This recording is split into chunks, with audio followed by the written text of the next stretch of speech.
Mieliśmy mieć dzisiaj luźny dzień, bo jest niedziela i obawialiśmy się tłumów turystów, prawda, okolicy, ale jednak ze względu na to, że jest ładna pogoda, a jutro mają być 2 dni deszczowe, to chcemy się wybrać, żeby zobaczyć ikonę infrastruktury drogowej w Norwegii, a mianowicie Trollstigen, czyli drabina troli, a bardziej znana chyba pod nazwą Droga Troli. Niestety droga troli jest zamknięta.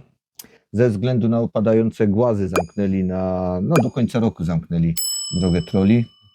Także nie będzie okazji przejechać się tą drogą troli, ale chcemy podjechać jak najdalej się da i zobaczymy, dokąd będziemy w stanie dojechać. A przy okazji chcemy również zobaczyć najwyższą ścianę pionową w Europie, a mianowicie ścianę troli. I zerkniemy też do lasu troli, pospacerujemy trochę śladami troli. Być może uda nam się jeszcze spotkać jakieś trole, a Beata go, że największy troll to jest Dobrze, że nie najmniejszy. No to lecimy śladem troli i zobaczymy, co tam te trole napokały w tych górach norweskich.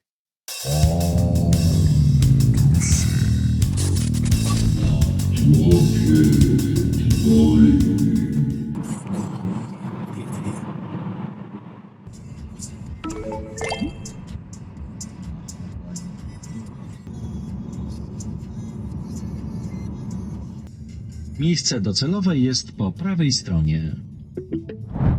To jest ostatni punkt, do którego można dojechać samochodem i tutaj jest droga zamknięta, tak jak wspominaliśmy wcześniej. Z racji tego, że osuwały się kamienie, spadały kamienie, zamknęli tą drogę i będą musieli coś tu zrobić z tym, żeby te kamienie nie spadały. No kwestie bezpieczeństwa, wiadomo.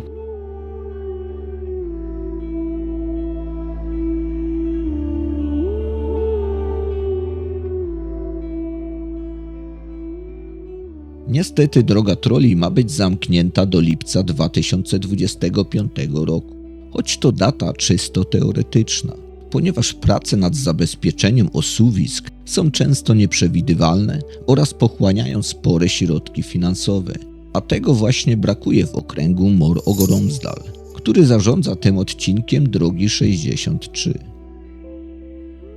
Trollstigen został oficjalnie otwarty w 1936 roku i to najczęściej odwiedzana trasa w Norwegii. Jest położona pomiędzy Geiranger i Andalsnes. Całość mierzy sobie 106 km. Jednak najsłynniejszy i najbardziej stromy fragment, właśnie ten, który został czasowo zamknięty, składa się z 11 wąskich serpentyn, które skręcają często pod kątem 180 stopni. Nachylenia sięgają aż 12%, zaś maksymalna długość pojazdów, które mogą się tam poruszać, to 12,5 metra. Dlatego droga wymaga umiejętności i rozwagi w prowadzeniu samochodu, ponieważ brawura jest najczęstszą przyczyną wypadków w tym miejscu. My, z racji tego, że nie mogliśmy przejechać się tą malowniczą trasą, postanowiliśmy zapuścić się w las i przespacerować się ścieżką troli z nadzieją, że spotkamy te intrygujące stworzenia. Schodzimy teraz do tej ścieżki troli, a jeszcze jak to jest stopa, nie? Stopa troli, no. Stopa soli. Co ja godam. Wziąłem ze sobą drona, ale nie wiemy, czy go odpalimy w ogóle, bo się zaczyna tak wzmagać dość mocny wiatr. Także zobaczymy, czy coś się uda nagrać z góry, czy się nie uda. Trollo, trollo, trollo, trollolo, trollololo, trollololo, trollololo.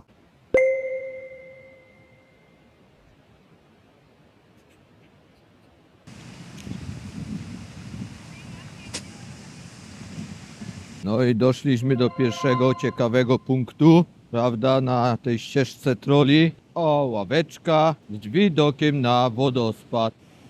No i ładnie. Co pan powie o tym miejscu? Ja co powiem? Że jest tu? Jak u nas w Pumi. No nie mamy wody. Ale to jak, Trzeba. tak to jest wszystko to samo.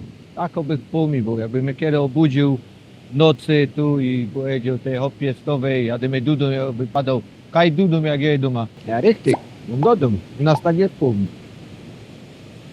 Puknij się w łeb, Podropaj mnie jeszcze, podropaj mnie, ja. Dobrze. Fajno ta ściana, wyspiną się tam.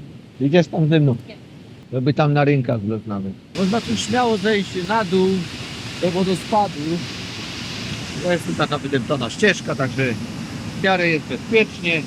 A i można przyjść jeszcze bliżej, na tą skałę, tutaj tam wodospad. Kawałek od tej skałki. Jesteśmy już przy samej wodzie. Ale fajna bryza tutaj od fasady, od tego wodospadu.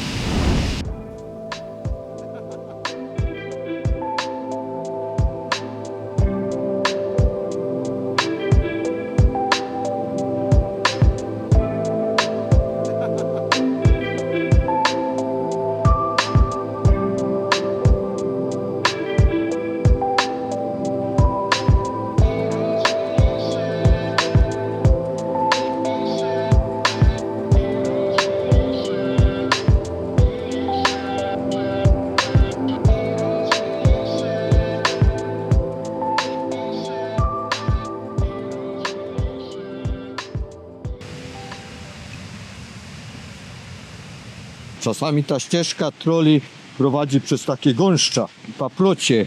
A w paplociach Beata powiedziała, że są kliszcze. Już i jeden chodził po galotach, a ja teraz mam obsesję i cały czas sprawdzę moje nogi. Ale ja raczej tam owadzie nie smakuje żadnej. Chociaż mam nadzieję, że się przewrócę do tego strumyka, nie? Ja, ale za nie wyszło.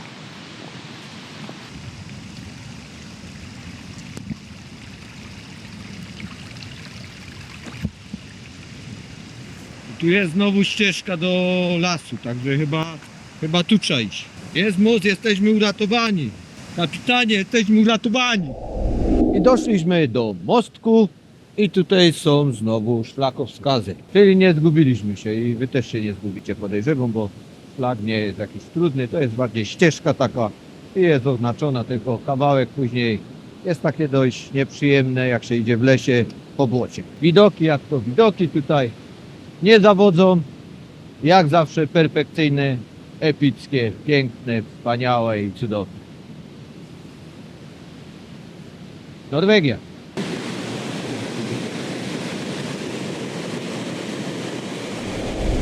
Oczami wyobraźni widzę, jak przemieszczają się pomiędzy tymi drzewami te trole i tak uciekają. Tak hop, hop, hop, hop, hop, za tymi drzewami tam cyk, cyk, cyk. Ale cyk, trole są cyk. bardzo wielkie, Radek, i To są malutkie trole.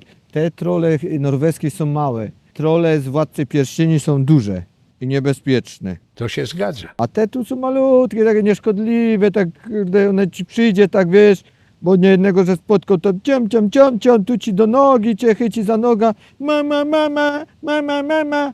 No i wiesz, no, na tej zasadzie, co ty? Ja sobie tak wyobrażam, że tu mogły sobie trole przemieszkiwać, tu są takie małe nawet jaskinie, one sobie tu gdzieś ognisko robiły, robaczki zbierały, jadły, bo trole jedzą robaczki, jakieś korzonki, to tu tak mieszkały pomiędzy tymi skałami. Norwegowie wierzą, że te trole nadal tu gdzieś grasują po tych lasach. Prawda, Watko? no nie wiem, jak tak wierzą. No wierzą, oni są wręcz przekonani o tym. Dodaje mi się tak kamienie, takie jak zwierząt. No, zwierzątko jak poduszka jakoś można by było na tym spać.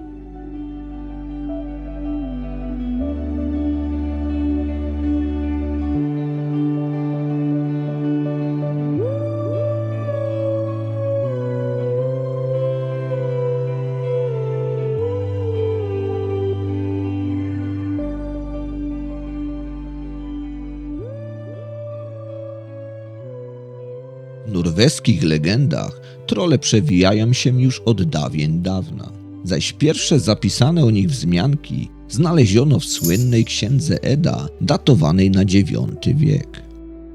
Prawdopodobnie mity o norweskich trollach powstały po to, żeby straszyć niegrzeczne dzieci i przestrzegać przed wychodzeniem po zmroku, ponieważ według legend troll za dnia rażony promieniami słońca zmienia się w kamień, a gdy słońce zachodzi, to budzi się do życia.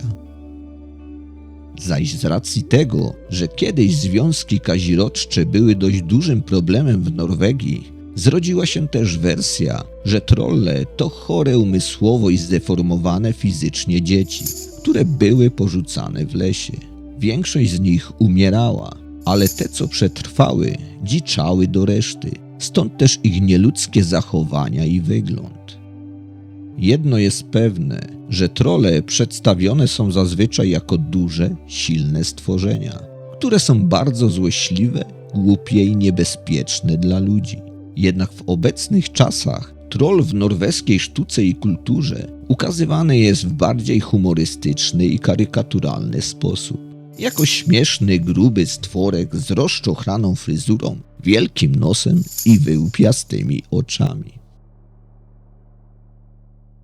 Beata teraz wyczytała, że jednak te trolle norweskie są duże, a oni tak przedstawiają je na tych rysunkach, na tych malowidłach i wszędzie na tych figurkach jako takie raczej małe trolle i śmieszne bardziej, w taki sposób bardziej karykaturalny, no. Chyba żeby się po prostu mniej ich bać i dzieci żeby się nie bały, i jako że to jest taka legenda i symbol Norwegii, żeby to był ten troll taki bardziej przyjazny, że O, tak tu masz powiem. trolla.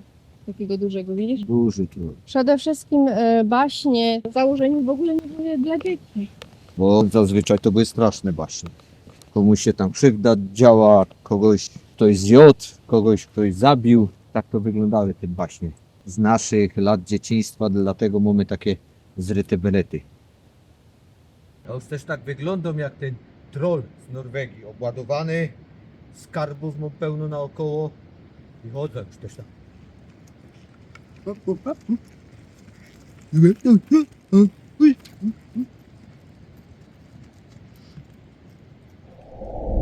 Tym trollim szlakiem robi się taką pętelkę, okrążacie tą rzeczkę, prawda, która tutaj płynie. Jest zejście właśnie już z tej ścieżki troli na mostek i przechodzimy na drugą stronę oczywiście parkingu, a tutaj jest Lovistein. Chciałem się przejść, ale Beata już chce wracać, bo ma tam jeszcze plany jakieś, chcemy do sklepu wejść, a tutaj sklepy są otwarte w niedzielę w tym mieście do godziny 20 bodajże, także chcemy jeszcze zdążyć do sklepu, musimy coś zjeść i coś sobie kupić, jakiś proszek do prania, bo musimy pranie zrobić, a tutaj w tym kempingu, w którym jesteśmy, jest pralka dostępna, także musimy to ogarnąć, bo trochę się przez te no, prawie 2 tygodnie nazbierało tego prania.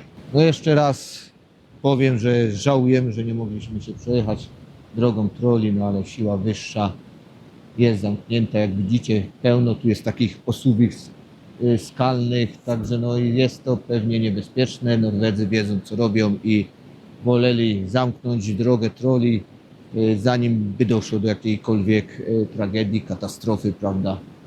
No rozsądne podejście.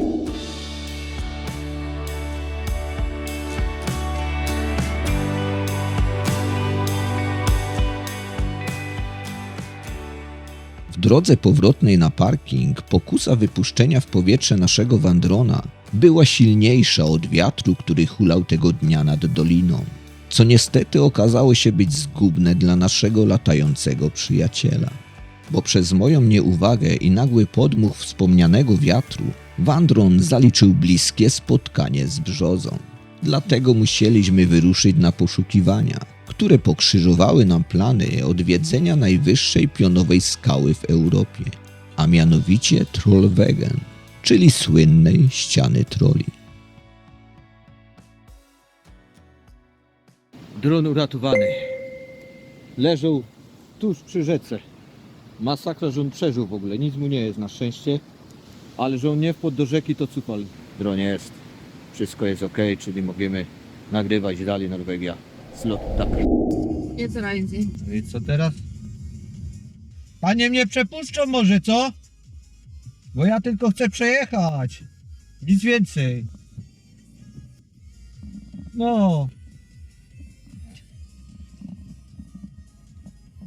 Za 150 metrów skręć w lewo. Na koniec jeszcze szybkie ujęcie z trolem na motorze. To jest taki symbol drogi trola. Pamiąteczka jest, także lecimy do naszej miejscówki.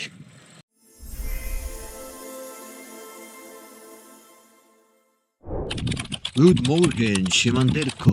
Dzisiaj wybieram się na punkt widokowy Little Field.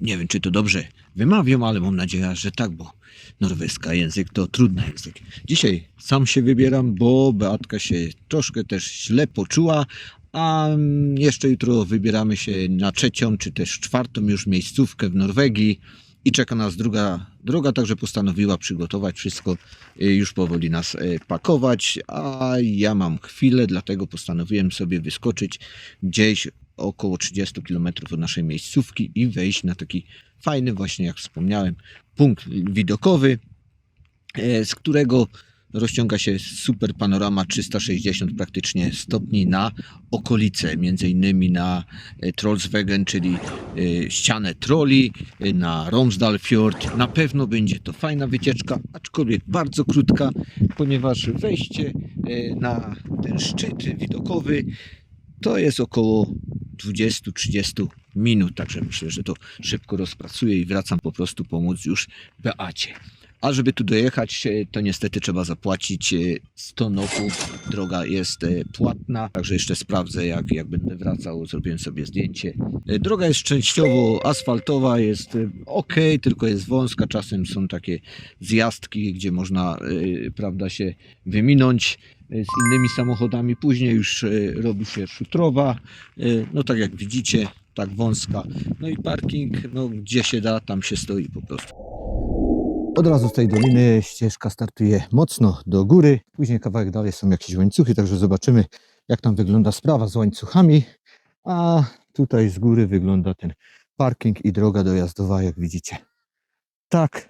I tutaj zaczynają się jakieś pierwsze schodki. Są łańcuchy, pierwsze trudności. Łańcuchy to tak bardziej asekuracyjnie, bo nawet można byłoby sobie poradzić bez tych łańcuchów. No ale czasem warto się przytrzymać, żeby noga gdzieś nie ślizgnęła, prawda? Nie poleciało się w dół. Ale nic strasznego z tymi łańcuchami. Czasem nie ma sprawy. Jakby dla zabawy. No i znowu, jak widzicie, łańcuchy. Teraz mam jedna ręka zajęta. Można się wesprzeć. Tam kolejnej. I tak to wygląda. Ścieżka nie jest trudna. Już ten słupek przy tych łańcuchach jest wyruszany, że tak powiem. No jestem już na górze, tam jeszcze można wyżej podejść. No i tak faktycznie 360 stopni, żeby mieć na okolicy, no to trzeba by było się może spiąć tam gdzieś wyżej, żeby te góry nie zasłaniały. Widoku dalszego jeszcze aż po horyzont, no ale trzeba być zadowolonym z tego i idę tam, bo tam zdecydowanie lepiej widać na tej górze, a zajęło mi wejście właśnie na ten punkt dokładnie 12 minut. Przy takim wejściu to kogoś trzeba, prawda, przepuścić, zatrzymać się na chwilę, bo ktoś schodzi na tych łańcuchach. Także jeżeli nie będzie turystów na tym szlaku, to spokojnie 10 minut można wejść na górę tutaj. Tam jeszcze wyżej też można wejść, prowadzi ścieżka. Przejdę się tam jeszcze kawałek, później jest jakaś brama. O, to chyba jakaś brama dla nowożeńców. Zaraz to tam rozkminiemy, zaraz zobaczymy. Najwyższa pionowa ściana skalna w Europie. To jest właśnie ściana troli. Przed wami. Czyż nie jest to imponujący widok, czy nie jest to piękne? No, zdecydowanie, moim zdaniem, tak.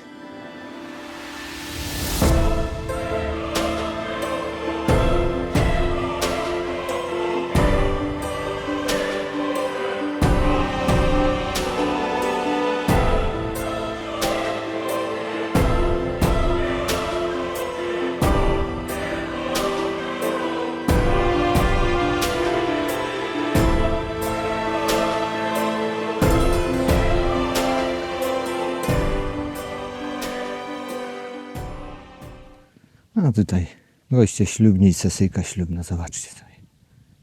No pięknie. Nie wiem, czy nie zostanę skrytykowany, ale moim zdaniem stawianie na brzegu skały, na skarpie takiego monumentu z kamieni, luźnych kamieni jest chyba zbyt rozsądnym rozwiązaniem, ponieważ no, może to spaść i wywołać jakąś większą lawinę kamieni, a na dole ktoś może akurat gdzieś w okolicy przechodzić. Też jakieś są tam zabudowania, prawda, na dole, także no, nie jest chyba to najrozsądniejsze. Wycieczka byłaby bezkosztowa, gdyby właśnie nie dojazd do tego miejsca.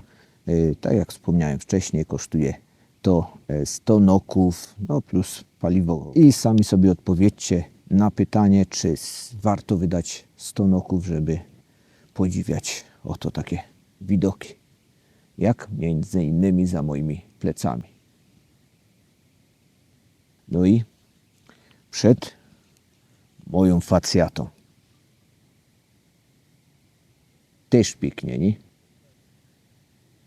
Jest tu też jakiś zbiornik wodny, który można wykorzystać do zamoczenia sobie stópek, prawda? No może nawet się pokusza o takie zamoczenie stópek. No a teraz trzeba się napić. Kurde mol. Bo tego chce ciało i dusza. Trzeba się napić, kurde mol. Dopóki człowiek się rusza. Oczywiście elektrolity. Nic więcej. Na zdrowo, poza tym samochodem to nie wolno. Cheers. Bardzo przyjemne uczucie tutaj sobie tak moczyć w takiej, nie za zimnej, a w takiej przyjemnej temperaturze jest ta woda, także w takiej przyjemnej wodzie można sobie pomoczyć nogi i sobie patrzeć na ścianę troli. To jest coś. To jest frajda. Można by było się nawet pokusić o kąpiel, gdyby było ciut więcej wody. No i słońce wyszło. Yes. In here, okay? I'll put it here. Okay. Thank you. Welcome.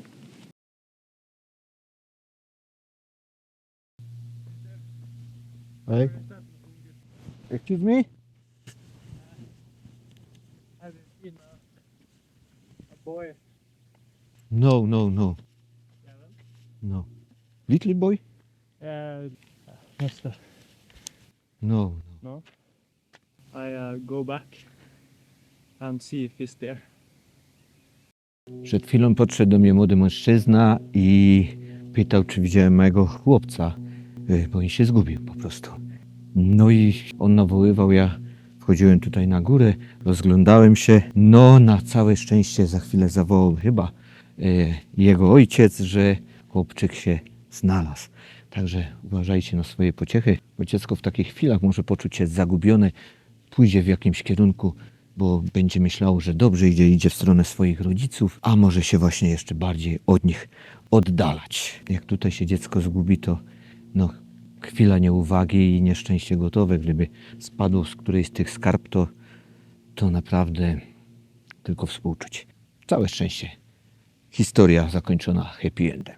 Góry, niebo, słońce, woda i przez chwilę teraz ten mój kawałek ziemi wokół. Bo nikogo więcej nie ma.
No tutaj sobie pani rozbiła namiot, zobaczcie.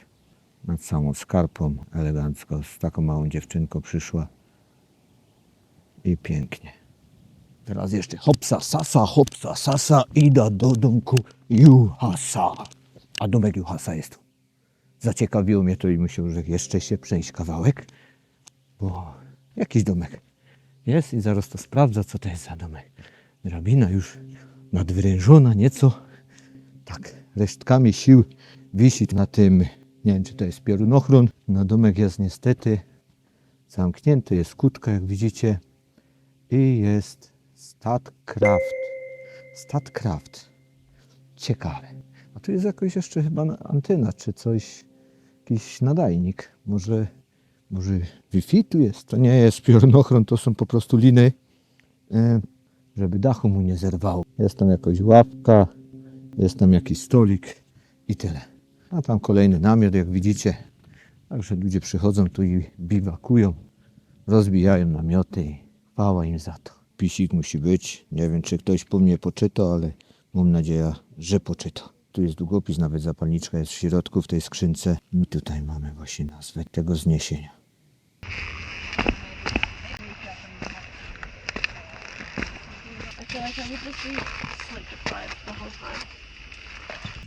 Czas zejścia to 11 minut, ale musiałem z takimi paniami się trochę mówić. I to może dlatego, ale 10 minut spokojnie, nawet krócej można zejść z tej góry. Także sumując, wejście, zejście około 20 minut, może 25 minut. To był nasz ostatni dzień w okręgu Møre-og-Romsdal. Zobaczyliśmy tutaj wiele i spędziliśmy tu wspaniałe chwile. Następnego dnia ruszyliśmy na północ w stronę najpiękniejszego zakątka w Norwegii, a mianowicie w stronę Lofotów. Oczywiście po drodze musieliśmy przejechać słynną trasą atlantycką i przy okazji zwiedzić też pewne historyczne miejsce. Ale o tym i o niesamowitych chwilach spędzonych wręcz na kosmicznych Lofotach opowiemy Wam w kolejnych odcinkach, na które już teraz zapraszamy. Zachęcamy też do subskrypcji oraz aktywności na naszym kanale. I jak zawsze mówimy Wam do zobaczenia gdzieś w świecie i do zaś.